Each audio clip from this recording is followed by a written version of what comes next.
Hello बच्चा लोग, I hope आप लोग सही हो। कल अपना एग्जाम है और एग्जाम में जाके ऐसा लिखना है कि जिंदगी में यही लास्ट मौका है एग्जाम लिखने का लौका। आई होप अभी तक का जितने भी वीडियोस मैंने अपलोड किए आपको सब बेनिफिशियरी थे और सब बेनिफिट्स दिए थे। आपको टेंशन नहीं लेने का है। आप जब भी ये वीडियो देखेंगे आपके पास पूर्ण उपयोग रहेगा समय को यूज करने का और बेस्ट देने का कल के एग्जाम्स के लिए। हार नहीं मानना है। आज मैं आपके साथ ये जो एंड गेम वीडियो लाया हूं, this is our end game. कुछ टॉपिक्स डिस्कस कर ले रहा हूं जो बचा कुचा है और आपको एक जिस्ट में आइडिया दे रहा हूं। ये वीडियो आपको हेल्प करेगा एक कंसाइज वे में आने का। चलिए, इंडस्ट्रियल लॉ का एमसीक्यू मेला मैंने अपलोड किया था। जो बच्चा देखा है उसको एमसीक्यू भी मिला होगा एंड ऑल्सो उसके अंदर मैंने वो एक्ट्स को अपलोड किया। That is factories act, gratuity act, ESI act and code on wages. भाई वो वीडियो छोटा मोटा वीडियो नहीं है। एक एक घंटा पे मैंने वो सारे टॉपिक्स को एक्सप्लेन कर खत्म किया है along with each and better explanation. कोई नहीं करेगा। आई होप ये सब कुछ आपके काम में आ रहा है और अगर आ रहा है तो मैं जरूर लौटूंगा टैक्स के साथ। पास करवा के मैं दूंगा आपको। आ जाइए, इंडस्ट्रियल लॉ। इंडस्ट्रियल लॉ में सबसे पहले हम लोग एक कोड ऑन वेजेस के बारे में जानते हैं। कोड ऑन वेजेस में एक क्वेश्चन आपके पेपर में दिख सकता है, that is what is the time limit for the payment of bonus. Time limit क्या है बोनस के पेमेंट का? तो ध्यान से समझिएगा कि एम्प्लॉय को जब भी हम लोग पेमेंट करेंगे तो हम लोगों को पे करना पड़ेगा 8 मंथ के अंदर from the close of accounting year. मतलब जब भी कोई एक अकाउंटिंग ईयर क्लोज हो रहा है वहां से 8 महीना के अंदर पेमेंट करना है। अप्रोप्रिएट गवर्नमेंट चाहे तो ये 8 महीना को एक्सटेंड कर सकता है, बढ़ा सकता है। बढ़ा के कितना कर सकता है? ध्यान से देखिए, बढ़ा के वो एक्सटेंड कर सकता है 2 साल तक के लिए, मैक्सिमम 2 साल तक के लिए। उससे ज्यादा वो एक्सटेंड नहीं कर सकता। लेकिन अप्रोप्रिएट गवर्नमेंट खुद से नहीं, एम्प्लॉयर एप्लीकेशन देगा कि भैया देखो पॉसिबल नहीं हो रहा है बोनस देना, प्लीज ये डेट को एक्सटेंड कर दो, तो वो कर देगा अलॉन्ग विद सफिशिएंट रीजंस के साथ। अच्छा, अगर मान लो डिस्प्यूट था, dispute if there was any dispute, अगर कोई भी तरह का डिस्प्यूट था तुम एम्प्लॉयर एम्प्लॉय में, तो केस चलेगा। केस के बाद से जो भी जजमेंट आएगा वहां से 1 महीना के अंदर बोनस पे हो जाना चाहिए। नेक्स्ट देखो, next there are certain welfare measure. Certified surgeon का ड्यूटी क्या होता है? क्लीनिनेस पे शॉर्ट नोट और पावर ऑफ इंस्पेक्टर। ये पूरा का पूरा सवाल आपके फैक्ट्रीज एक्ट से, पूरा का पूरा सवाल आपके किससे एक्ट से? बोलिए, फैक्ट्रीज एक्ट से। फैक्ट्रीज एक्ट, ठीक है, फैक्ट्रीज एक्ट से, ठीक है, ओके, डन। अब देखो, एक इंडस्ट्रियल लॉ में और आता है which is known as purpose of ESI funds. Purpose of ESI funds. अरे भाई 50 बार पूछोगे, 50 बार एक ही बात नहीं बोलेंगे। 110% कंफर्म है कि जितना इंपॉर्टेंट क्वेश्चंस में दिया हूं उससे ही पढ़ लो, काफी है। आप क्या चाहते हो कि आप पागल हो जाओ पढ़ के? उतना ही पढ़ लो ना, काफी है। इधर हो, ईएसआई फंड समझते हो? ईएसआई एक्ट होता है, एम्प्लॉय स्टेट इंश्योरेंस एक्ट, जो एम्प्लॉय के वेलफेयर के लिए बनता है, राइट? तो उस फंड में पैसा डाला जाता है, एम्प्लॉयर कुछ कंट्रीब्यूट करता है, एम्प्लॉय कुछ कंट्रीब्यूट करता है। तो उस फंड को हम लोग कहाँ कहाँ यूज करते हैं, उसका मतलब उसको किस किस पर्पस के लिए यूज करते हैं, ऐसा लिखा हुआ है सेक्शन 28 ऑफ ईएसआई एक्ट में। सेक्शन 28 ऑफ ईएसआई क्या बोलता है? ध्यान से सुनिए। सेक्शन 28 ऑफ ईएसआई बोलता है provision for medical treatment and payment of benefit to insured person and his family in accordance with this act. सबसे पहला उस फंड का यूज किया जाएगा मेडिकल ट्रीटमेंट प्रोवाइड करने के लिए और अदर बेनिफिट्स प्रोवाइड करने के लिए। किसको? अदर बेनिफिट्स प्रोवाइड करने के लिए किसको? इंश्योर्ड पर्सन और उसके फैमिली को, इन accordance with this act. ESI से एक और क्वेश्चन आ सकता है, दैट इज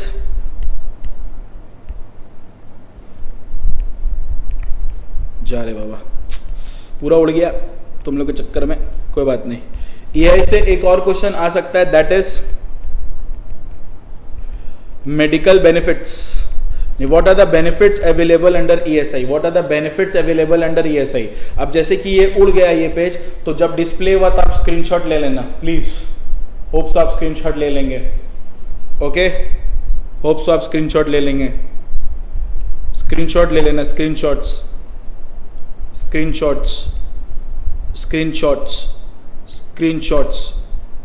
तो यहाँ 2 पॉइंट है, मैं और बता देता हूँ। सबसे पहला हम उसमें सारा पेमेंट करेंगे, ठीक है। दूसरा, ESI में बहुत सारे कॉर्पोरेशंस होते हैं, बहुत सारे कॉर्पोरेशंस ऑफ व्हाट भैया, कॉर्पोरेशन ऑफ व्हाट, जैसे कि ESI कॉर्पोरेशन हो गए, स्टैंडिंग कमेटी हो गए, लोकल अथॉरिटीज हो गए, इन सब को फीस और अलाउंसेस देने का सारा पैसा इस फंड से निकल के आता है। नंबर 3, जितने भी मेंबर्स है ESI कॉर्पोरेशंस में, स्टैंडिंग कमिटीज में, उनका सैलरी, उनका लीव सैलरी, उनका ग्रेचुइटी में कंट्रीब्यूशन, सब कुछ इस ESI फंड से होता है, ठीक है। फिर देखिए ESI corporation, employ state insurance corporation में जितना भी ऑडिट फीस का, मतलब जो भी ऑडिट होता है उस अकाउंट्स का, ESI कॉर्पोरेशन के ऑडिट जो होता है वो सारा पैसा इसी से पे होता है। जितना भी ESI कोड्स है, ESI कोड्स में जितना भी खर्चा वर्चा मेंटेन करने को होता है, सब इस ESI फंड से होता है। Differing the cost including all expenses of employ insurance code setup under this act, ठीक है। स्क्रीनशॉट ले लीजिए इसका, स्क्रीनशॉट ले लीजिए कि what are the procedure of passing money bills. क्या है मनी बिल पास करने का प्रोसीजर, ध्यान से देखिएगा। मनी बिल अगर आप पास करना चाहते हैं तो मनी बिल को याद रखिएगा, जो मनी बिल है, money bill states shall introduce in the council of states. मैं आपको एक बात बताना चाहता हूं, प्लीज एक सेकेंड बच्चा, एक सेकेंड। तो मनी बिल पहले मैं आपको बता दूं, काउंसिल ऑफ स्टेट्स क्या होता है। काउंसिल ऑफ स्टेट्स जो होता है बेसिकली कुछ और नहीं, राज्यसभा होता है, ठीक है। तो कोई भी जब बिल पास होता है तो लोकसभा राज्यसभा दोनों में पास होना चाहिए। लेकिन ध्यान रखिएगा, जो अगर एक मनी बिल है, वो मनी बिल कभी भी, लॉ बनता कैसे, ध्यान से समझिए, पहले ये समझने से पहले ध्यान से समझिए लॉ कैसे बनता है। पहले एक बिल बनता है, बिल में लॉ लिखा हुआ रहता है कि आप क्या प्रोसेस करने चाहते हैं, क्या है वो बिल पूरा लिखा रहता है। वो बिल इंट्रोड्यूस होता है 2 हाउस में से कहीं भी, लोकसभा में भी इंट्रोड्यूस हो सकता है, राज्यसभा में भी इंट्रोड्यूस हो सकता है। बिल जब दोनों हाउस पास कर देता है तब वो बिल जाता है प्रेसिडेंट के पास, प्रेसिडेंट उस बिल को साइन कर देता है, तो वो बिल क्या बन जाता है, एक्ट बन जाता है। अब ध्यान से समझिए, ये जो मनी बिल है वो कभी भी इंट्रोड्यूस नहीं हो सकता काउंसिल ऑफ स्टेट्स में। मनी बिल कभी भी इंट्रोड्यूस नहीं हो सकता, कहाँ पे बोलिए, काउंसिल ऑफ स्टेट्स में। अब मनी बिल को पास करना पड़ेगा पहले लोकसभा में, पहले लोकसभा लोग ही इंट्रोड्यूस करेगा, house of the people Lok Sabha introduce करेगा, उसके बाद उसको राज्यसभा में भेजा जाएगा उसके रिकमेंडेशन के लिए। राज्यसभा में जो काउंसिल ऑफ स्टेट है वो बिल को पढ़ेगा और रिटर्न कर देगा 14 दिन के अंदर, 14 दिन के अंदर रिटर्न करना पड़ेगा अपने रिकमेंडेशन के साथ। अब जो लोकसभा है जिसको हाउस ऑफ पीपल बोलते हैं, वो उसको एक्सेप्ट भी कर सकता है, रिजेक्ट भी कर सकता है, उसको वो एक्सेप्ट भी कर सकता है और रिजेक्ट भी कर सकता है। मान लीजिए अगर हाउस ऑफ पीपल, जो हाउस ऑफ पीपल है वो उसको एक्सेप्ट कर लेता है, हाउस ऑफ पीपल जो है वो उसको एक्सेप्ट कर लेता है कोई भी रिकमेंडेशन काउंसिल ऑफ स्टेट्स का, तो माना जाता है कि मनी बिल पास हो गया है, मनी बिल दोनों हाउस मिल के पास किया गया है, जिसमें वो सारे amendments recommend by the council consider किया है, ठीक है। अब लोकसभा जब पास करता है तो राज्यसभा में क्यों भेजता है, देखने के लिए, सिर्फ टुकुर टुकुर देखने के लिए नहीं, उसमें अपना कोई रिकमेंडेशन अमेंडमेंट है तो देने के लिए। मान लो हम भेजे थे बट हम उन लोगों का कोई भी रिकमेंडेशन एक्सेप्ट नहीं करेंगे, फिर भी माना जाएगा कि both the house have accepted. ये वाला लाइन लिख देना, deemed that the money bill shall be deemed to have been accepted by both the house, ये विद अमेंडमेंट है ना, यहाँ लिख देना without amendment, without amendment recommended by council. अब मान लो राज्यसभा को भेजे थे तो 14 दिन के अंदर उसको देना चाहिए था ना रिकमेंडेशन, नहीं दिया, फिर भी मान लेंगे deemed to be pass by both the house. वाह भैया वाह, शाबाश, फिर भी मान लेंगे deemed to be have been pass by both the house. ये एक डिस्कशन खत्म हुआ। अब मैं आपको डिस्कशन करता हूं चैप्टर वाइज पे, ठीक है, आ जाइए। ओके, इंडस्ट्रियल लॉ में अगर आप फैक्ट्रीज एक्ट पढ़ेंगे तो फैक्ट्रीज एक्ट का तो ऐसे रिविजनरी वीडियो मैंने डाल दिया है, बट लॉन्ग क्वेश्चन में देखिए, लॉन्ग क्वेश्चन में आपको थोड़ा सा पढ़ना पड़ सकता है, जो मैं बता रहा हूँ वो थोड़ा अच्छा से पढ़ना पड़ सकता है, जिसमें से जो आपको लॉन्ग क्वेश्चन में पढ़ना पड़ सकता है वो ये है, what are the health measures under factories act. अब वो लोग हेल्थ मेजर्स जब पूछेगा तो आपको ये पूरा लिखना पड़ेगा, ठीक है। ये अगर वो लोग हेल्थ मेजर्स पूछा तो आपको ये पूरा लिखना पड़ेगा, पूरा का पूरा ये हेल्थ मेजर्स लिखना पड़ेगा।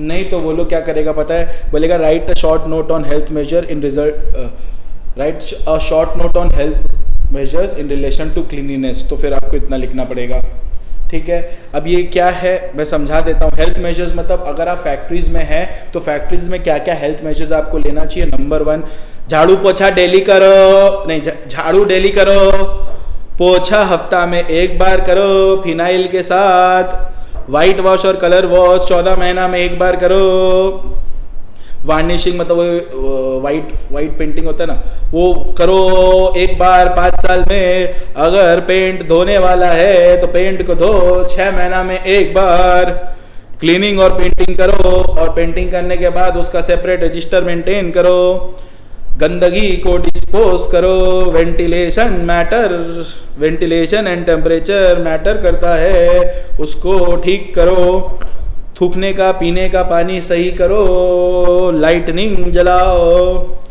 आर्टिफिशियल ह्यूमिडिफिकेशन जहाँ जहाँ गर्मी ज़्यादा हो गया है आर्टिफिशियल ह्यूमिडिफिकेशन कर बैठाओ, ओवर क्राउडिंग ना करे, फैक्ट्री में भर दिया आदमी लोग को, वो हरकत नहीं, नो ओवर क्राउडिंग, हर एक वर्कर को मिनिमम स्पेस दो 14.2 क्यूबिक मीटर जितना, बाथरूम हुआ, latrine and urinals must be different for male and female, ये सब थोड़ा ध्यान से रखिएगा।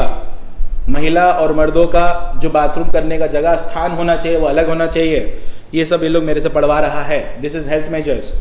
एग्जाम में आपको पूछ सकता है what are the welfare measures. Welfare measures क्या होता है? सबसे पहला वेलफेयर मेजर आता है, देखो मैं लॉन्ग क्वेश्चन बोल रहा हूँ, वेलफेयर मेजर में क्या आता है, धोना, वॉशिंग फैसिलिटी दो, धोने के बाद सुखाने और ड्राई करने का भी जगह दो, बैठने का फैसिलिटी दो, बैठने का भी फैसिलिटी दो, ये देखो, come on, don't argue for notes, come on, screenshot it। आज मैं नोट्स दे देता हूँ, पता कॉपी कर लेते हैं, बताओ मेहनत करूँ कॉपी कर लेते हैं, फिर भी आप लोग से प्यार है। देखो फर्स्ट एड होना चाहिए, हर 150 वर्कर में एक तो फर्स्ट एड बॉक्स होना चाहिए, सब हेल्थ मेजर्स है, ठीक है। और ये ट्रेन पर्सन के हाथ में होना चाहिए। 500 से ज़्यादा वर्कर हुआ तो एम्बुलेंस रेडी रखो, 500 से ज़्यादा वर्कर हुआ तो एक सेपरेट सिक रूम मेंटेन करो, 200 वर्कर या उससे ज़्यादा हुआ तो कैंटीन रखो, 150 वर्कर या उससे ज़्यादा हुआ तो लंच रूम और रेस्ट रूम होना चाहिए। क्रेचे प्रोवाइड करो, मतलब मान लो एक महिला वर्कर है, महिला वर्कर 30 से ज़्यादा है तो एक क्रेचे मेंटेन करिए जहाँ पे बच्चों का देखभाल होता है, ठीक है। बच्चों मतलब वो अपने में खुद मत वहाँ बैठ जाना क्रेचे में अपना इलाज करवाने, क्रेचे इज़ अ प्लेस जहाँ पे बच्चे खेलते हैं, ध्यान रखा जाता है। Are we through with this, अगर आपके फैक्ट्री में मोर देन 500 वर्कर से ज़्यादा है तो एक सेपरेट ऑफिसर अपॉइंट किया जाएगा जिसको हम लोग वेलफेयर ऑफिसर मानेंगे, और ये वेलफेयर ऑफिसर हेल्थ मेजर्स भी ध्यान रखेगा। लेकिन अगर आपके फैक्ट्री में 1000 वर्कर से ज़्यादा है तो सेफ्टी ऑफिसर भी रखा जाएगा।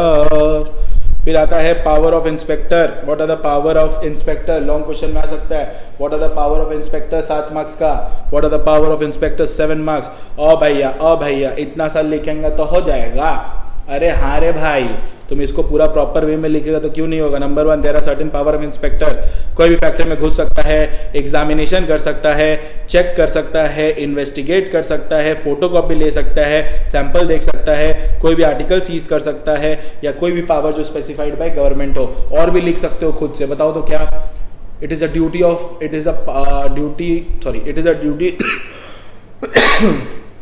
Duty of inspector to check whether the health measures have been followed or not, whether the welfare measures have been followed or not, whether the safety measures have been followed or not.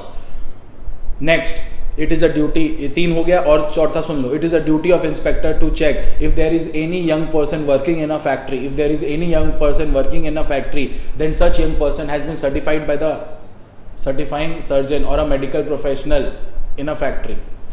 Okay bro, okay. Duty क्या है certifying surgeon का factories में? Certifying surgeon का duty ये है कि young person जो है उसको चेक करना और सर्टिफाई करना कि ठीक है कि नहीं काम के लिए, एग्जामिन करना, हैजर्डर प्रोसेस में मेडिकल सुपरविजन करना, ये सब इसका काम है।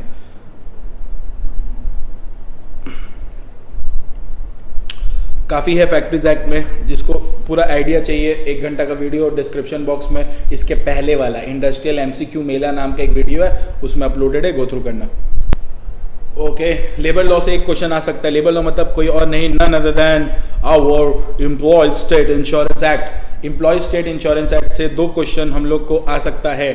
Number 1 question, purpose of ESI, purpose of ESI. Number 2, benefits under ESI, benefits under ESI. बस खल्लास, पर्पस ऑफ ईएसआई बता दिया मैं, आओ बेनिफिट्स ऑफ ईएसआई बता दूं। आ जाओ आ जाओ आ जाओ आ जाओ। देखो, benefits under the act, what are the benefits under the act? Section 46 में बेनिफिट्स दिया हुआ है, सेक्शन 46 में बेनिफिट्स दिया हुआ है अंडर द एक्ट। क्या क्या बेनिफिट है देखो। Number 1, sickness benefit.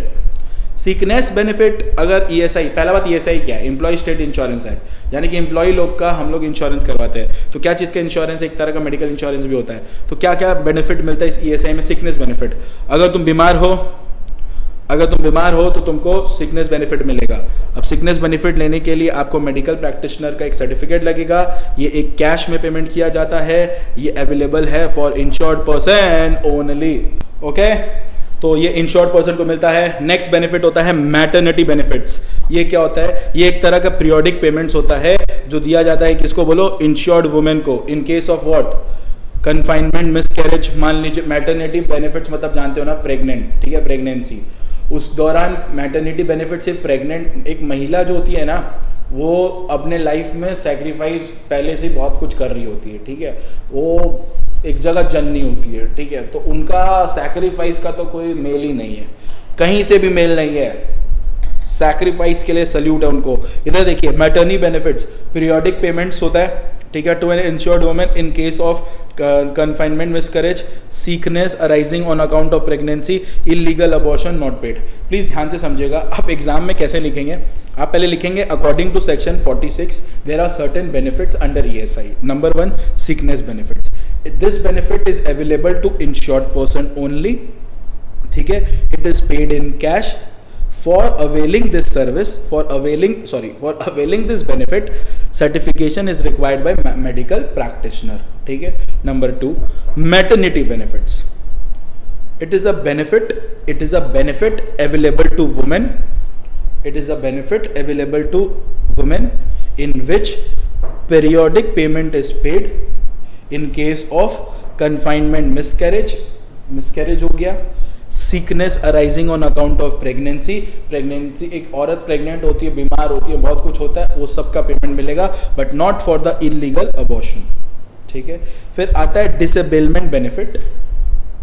Third point हो गया disablement benefit. It is of 2 types, temporary and permanent, ठीक है।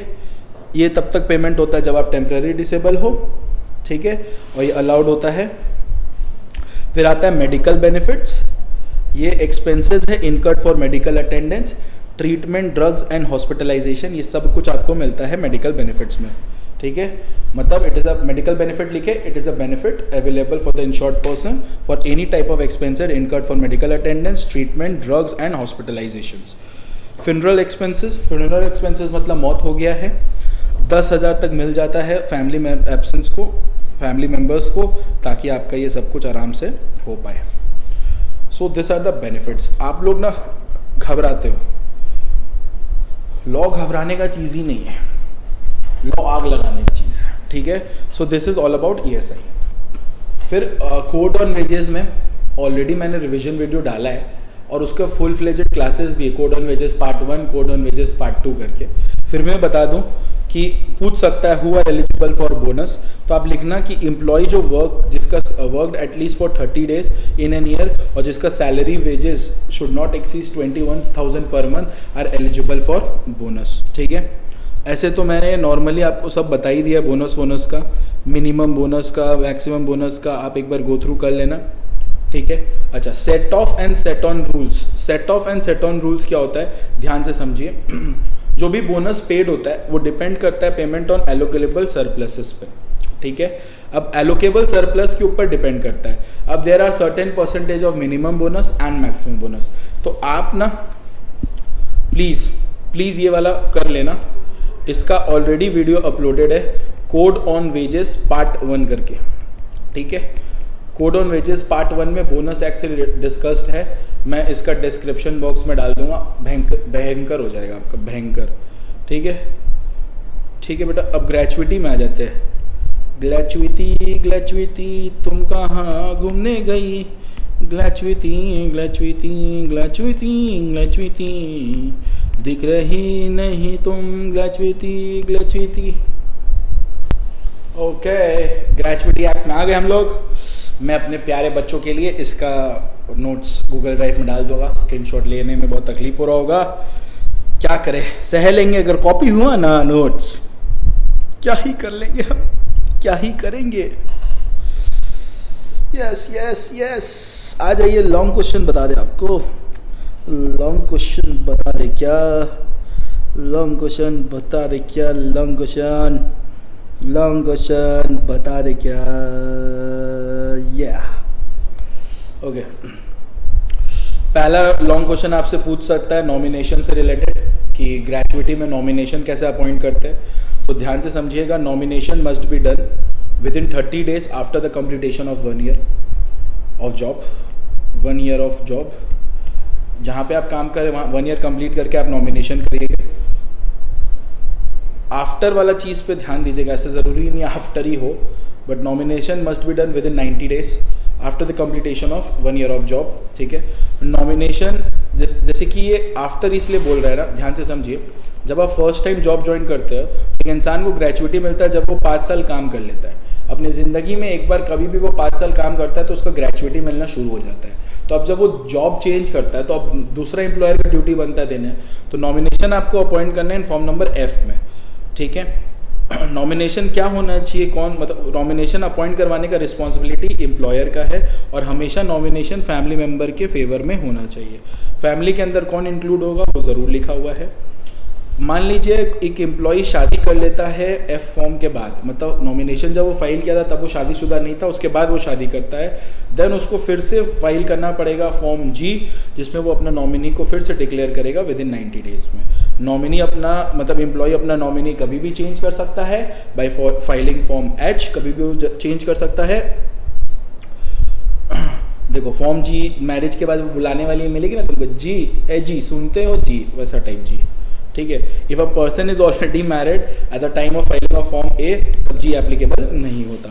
नॉमिनेशन आपको डुप्लीकेट फॉर्म में हमेशा सबमिट करना है, अगर वो लिटरेट है तो 2 विटनेस के साथ। ठीक है, अच्छा ये वाला याद रखिएगा बेटा, demand and claim for gratuity और application for gratuity also called gratuity in dispute. इसका आंसर ये रहेगा पूरा प्रॉपर वे में ये। ठीक है, यही आंसर है प्रॉपर वे में कि ग्रेचुइटी कैसे क्लेम कर सकते हैं। एम्प्लॉय ग्रेचुइटी क्लेम कर सकते हैं in form number I after 30 days, within 30 days और even before the establishment. In case employ has died, अगर मर जाता है तो नॉमिनी क्लेम कर सकता है, और ऐसे करके लीगल, अगर नॉमिनी नहीं है तो लीगल हेयर भी कर सकता है। ठीक है, यहाँ होगा एम्प्लॉयर, ये होगा एम्प्लॉयर। एम्प्लॉयर आंसर करेगा एम्प्लॉय को या लीगल हेयर को या नॉमिनी को 15 दिन के अंदर। ये लोग क्लेम किया, 15 दिन के अंदर वो लोग इन्फॉर्म करेगा, L में यूज़ करेगा अगर वो रेडी है क्लेम को पे करने के लिए, फॉर्म M में बताएगा अगर वो रिजेक्ट कर रहा है पेमेंट। अगर एम्प्लॉयर 15 दिन में नहीं अप्लाई कर पाया तो एम्प्लॉय क्या करेगा, अप्लाई कर देगा कंट्रोलिंग अथॉरिटी को। ठीक है, कंट्रोलिंग अथॉरिटी जो है वो एप्लीकेशन एम्प्लॉय फाइल करेगा कंट्रोलिंग अथॉरिटी के बाद। ठीक है, देखो employ can file application to controlling authority within 90 days from refusal by employer. किस फॉर्म में, N में। अब वो नोटिस करेगा, समन इशू करेगा, अपॉर्चुनिटी देगा और अपना फाइनल डिसीजन दे देगा। क्लियर है? जानो मेरी जान मैं तेरे बुरबा, ये वाला देख लो कि अगर नॉमिनी माइनर निकला तो क्या होगा, मैं तेरा तू मेरी जाने सारा हिंदुस्तान। हो गया बेटा, ग्रेचुइटी से भी हो गया। चलिए हम लोग एक बार लॉन्ग क्वेश्चन डिस्कस कर लेते हैं, क्या क्या अपना बाकी है। Okay lifting of corporate will discuss कर लिए थे, सेक्शन ए डिस्कस कर लिए थे, इनकॉर्पोरेशन डिस्कस कर लिए थे, डॉक्ट्रिन डिस्कस कर लिए थे, buyback, bonus issue, private placement, sweat equity discuss कर लिए थे, content of annual return discuss कर लिए थे, एजीएम ईजीएम डिस्कस कर लिए थे, नोटिस डिस्कस कर लिए थे, ये पूरा का पूरा डिस्कस कर लिए थे। कन्वर्जन अगर आप इग्नोर करना चाहते हो तो आप कर सकते हो। अच्छा, पोस्टल बैलेट और ई वोटिंग क्या होता है डिस्कस कर लेंगे ताकि हमारा कंसेप्ट क्लियर हो जाए। ध्यान से समझिएगा। अगर मैं आपको बताऊं तो लिफ्टिंग ऑफ कॉर्पोरेट, अगर मैं बताऊं तो ये ऑल्टरेशन ऑफ एमओएन आर्टिकल हम लोग नहीं पढ़े। Now what does alteration of MOA means? MOA का मतलब होता है memorandum of association. Section 13 of companies act 2013 deals with the alteration of memorandum of association. Memorandum में 5 क्लॉजेज रहते हैं, name clause, situation clause, object clause, liability clause and capital clause. तो अगर मैं आपको उसको रिकैप करवाऊं तो प्लीज चलिए हम लोग रिकैप करते हैं। ये रहा मेरा लॉ का मैट, ये रहा मेरा लॉ का मैट एंड हम लोग ऑल्टरेशन पढ़ेंगे। जानो मेरी जान, ये रहा। No no no no no no no no no no, ये देखिए alteration of memorandum of association. ध्यान से समझिएगा। कितना क्लॉजेज होता है? 5 क्लॉजेज होता है। आप क्या 5 क्लॉज का नाम लिख सकते हैं? यस भैया, there are 5 clauses. Number 1 name clause, number 2 situation clause, number 3 object clause, number 4 capital clause, number 5 liability clause. Yes और नो?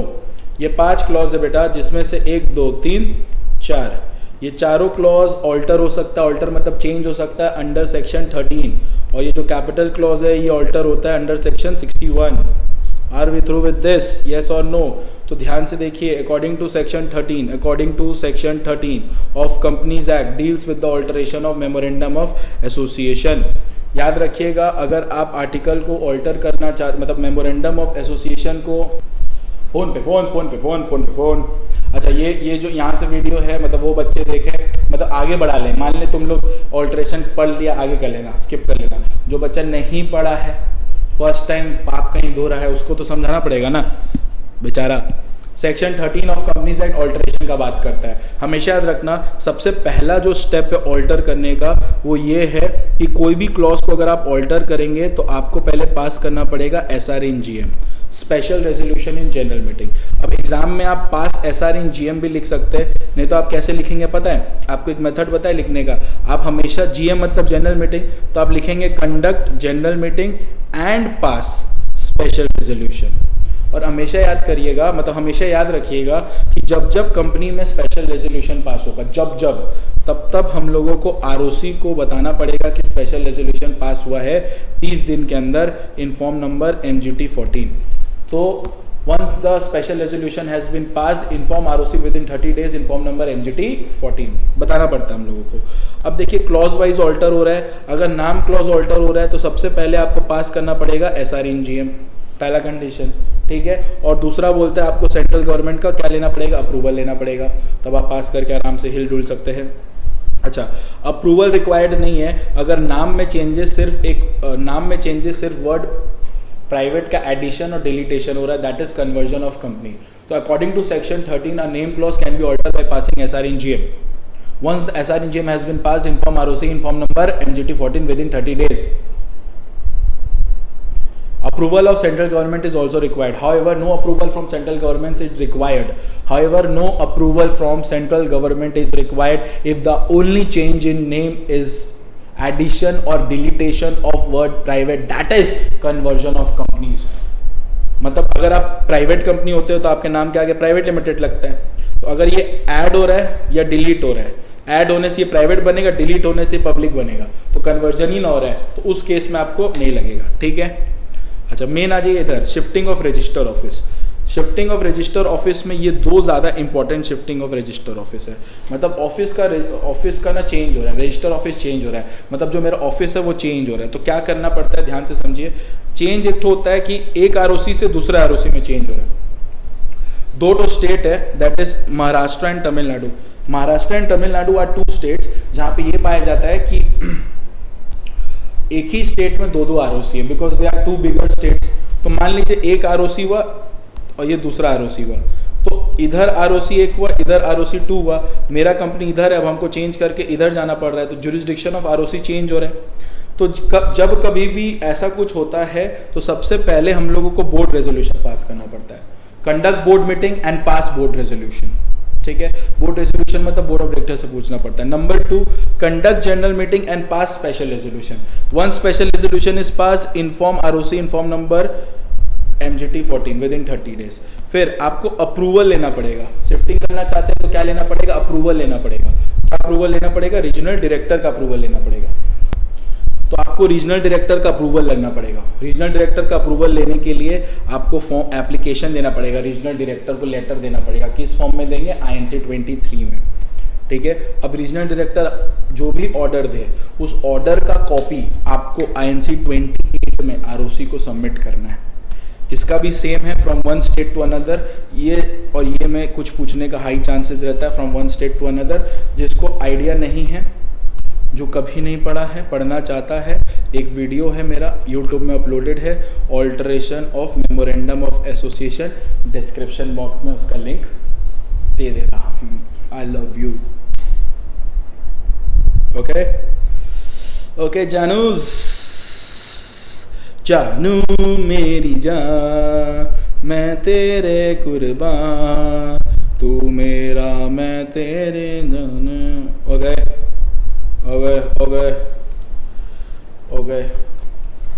ओके, तो समझ आ गया।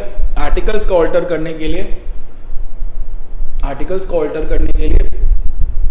You need to pass SRNGM और MGT 14 करके इन्फॉर्म करना पड़ता है। भैया प्रोस्पेक्टस में 2 प्रोस्पेक्टस तो पढ़ के जाओ, एक है सेल्फ प्रोस्पेक्टस और एक है रेड हेयरिंग प्रोस्पेक्टस। ये पढ़ के जाओ, ये 2। AGM EGM कंटेंट बता दिया गया, क्वेश्चन आंसर दिया हुआ कंपनी। इसके जो ये खाली देख रहा है गधा, ओ भैया ये अगर देख रहे हो तो सबका एक अलग अलग करके स्पेशल 26 करके क्वेश्चन आया हुआ, देख लेना पगलोट, ठीक है। 177 audit committee, please audit committee पढ़ लेना, ड्यूटीज ऑफ ऑडिटर पढ़ लेना। देखिए अगर मैं आपको बताऊं तो ये वाला में, ठीक है, ये वाला जो आप पोर्शन देख रहे हो जो आपके सामने मैं रखा हूं, ये वाला में एक क्वेश्चन आने का चांसेस है। Rights of share holder 177 and duties of auditor, पक्का एक क्वेश्चन आने का चांसेस है। अगर आपको किसी भी पेपर में किसी का आंसर आपको टफ लग रहा हो, इजी करना हो, तो मेरे को टेक्स्ट करना, लेकिन 9 बजे के बाद मैं इजी कर दूंगा, ठीक है। इसमें से किसी का भी ऐसे इजी किया हुआ है। कन्वर्जन पढ़ो मत, मैं आपको एक कॉमन सेंस समझा रहा हूँ। मान लीजिए एक प्राइवेट कंपनी से पब्लिक कंपनी में कन्वर्ट हो रहा है, तो प्राइवेट का आर्टिकल को ऑल्टर करना पड़ेगा, पब्लिक की तरह बनाना पड़ेगा, है ना। मेमोरेंडम को ऑल्टर करना पड़ेगा, मेंबर्स बढ़ाना पड़ेगा, ये सब तो आप अपने आप से लिख ही सकते हो, है कि नहीं? वही है। अच्छा, पोस्टल बैलेट देख लो। पोस्टल बैलेट कुछ और नहीं होता। सेक्शन 110 में पोस्टल बैलेट का मतलब होता है कि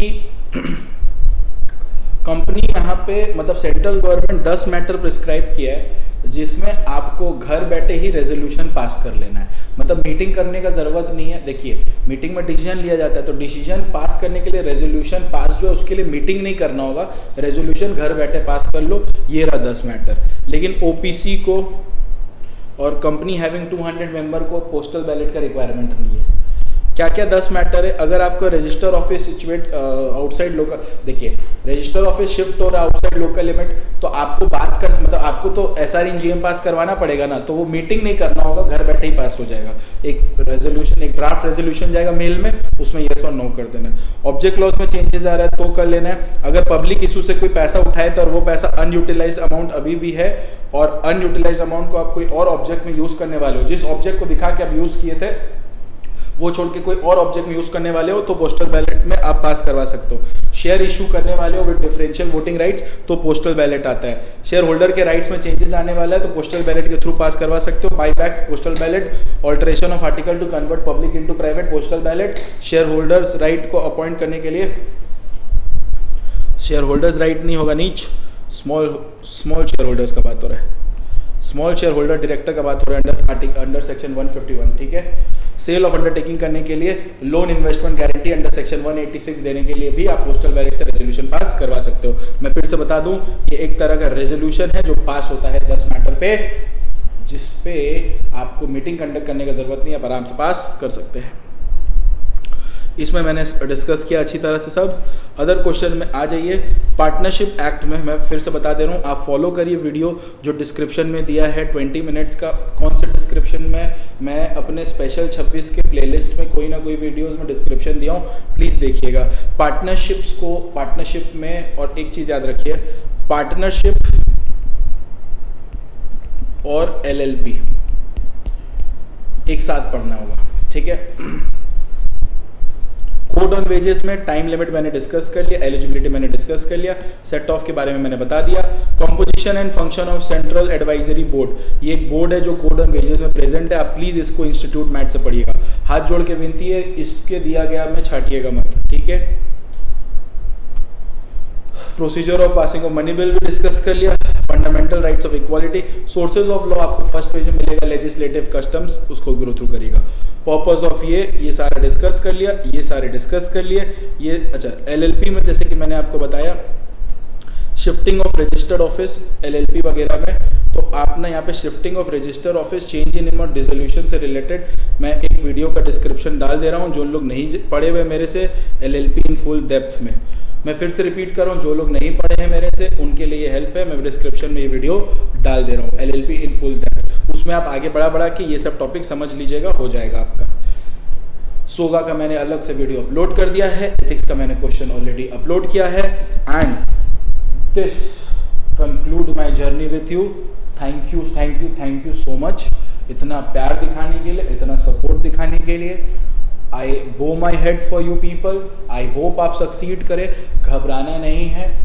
अगर मेरे से मुलाकात लास्ट में हुआ है तो फिर हम लोग के पास मौका रहेगा, मैं हूँ आपके लिए। इस वीडियो में बस एक छोटा सा रिक्वेस्ट करता हूँ, अगर मैं आपके YouTube में काम आया, मेरा वीडियोस आपके लिए हेल्पफुल हुआ, तो ज़रूर कमेंट में कमेंट ज़रूर कर दीजिएगा, just for showing a gratitude कि यस ये वीडियो हेल्पफुल था भैया। बस वही मेरे लिए काफ़ी रहेगा, ये जानने के लिए कि यस लाखों लोग बेनिफिटेड हुए हैं, सबको ये बेनिफिट मिला है, कोई प्रॉब्लम नहीं है। जस्ट एक ग्रैटिट्यूड कि हाँ भैया बहुत समझ आए, कुछ भी जो आपका मन है। एंड अगर आप बाहर से है, कैलकाटा के बाहर से, तो ज़रूर ड्रॉप करिएगा अपना सिटी जहाँ से आप है। माई लव एंड माई दुआ is always with you, don't worry. आप बैठेंगे उधर एग्ज़ाम देने, मेरा प्रेयर पहले जाएगा मंदिर में। आप लोगों के लिए मैं एकदम प्रॉपर वे में, अब जैसे कि मैं धार्मिक हूँ, आराम से मंदिर में दुआ मांगूंगा कि आप पास करें। 5 बजे तक मैं फास्ट में रहूँगा ताकि आपका एग्ज़ाम अच्छा जाए। Thank you so much for all love and respect. Take care, love you.